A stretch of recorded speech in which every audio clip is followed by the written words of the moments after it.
एक बार एक भिखारी अपने जीवन से परेशान हो चुका था, क्योंकि उसे अपने जीवन को चलाने के लिए भीख मांगना पड़ता था। उसे हर एक चीज के लिए भीख मांगना पड़ता था। इसी बात को लेकर वह दुखी रहता और दिन भर यही सोचता कि उसके जीवन में बदलाव कैसे आएगा। यह सोचकर वह निराश हो जाता।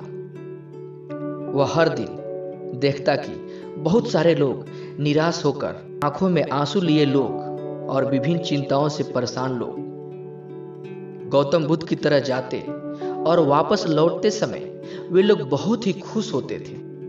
वह भिखारी यह नहीं समझ पा रहा था कि गौतम बुद्ध उनके साथ ऐसा क्या करते थे कि वे बेहद खुश हो जाते थे। वापस लौटते वक्त लोगों के हाथों में ना तो ढेर सारे पैसे होते थे, ना ही सोने चांदी।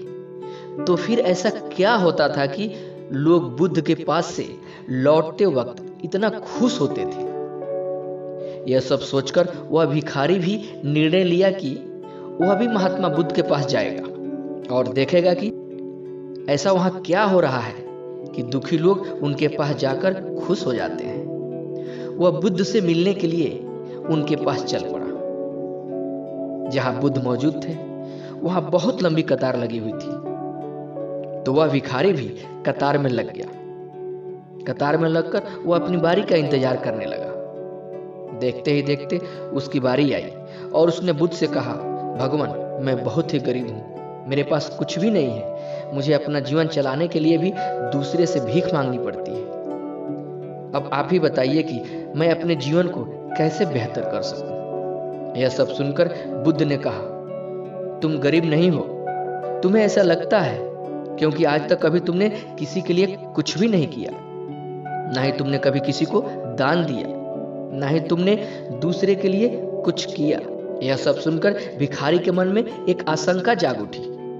अपनी आशंका को दूर करने के लिए भिखारी ने पूछा, मैं तो एक भिखारी हूं, मैं लोगों को दान कैसे दे सकता हूं और मैं कैसे लोगों की सहायता कर सकता हूं। मुझे तो खुद अपना जीवन चलाने के लिए दूसरे से भीख मांगना पड़ता है।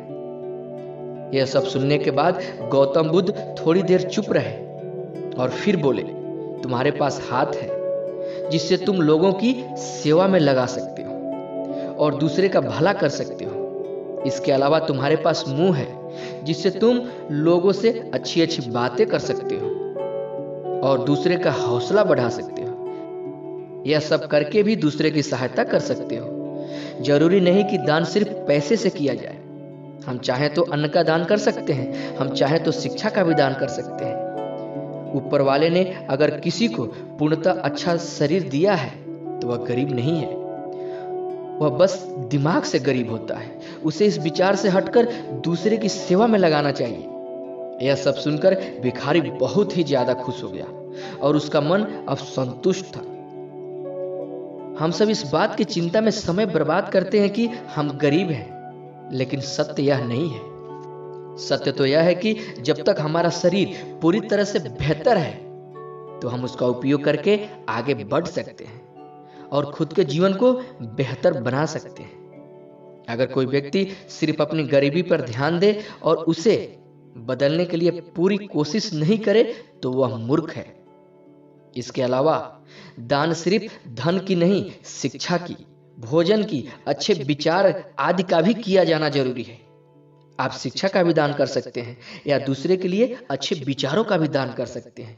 इससे समाज बेहतर होगा, इससे इंसान बेहतर होंगे।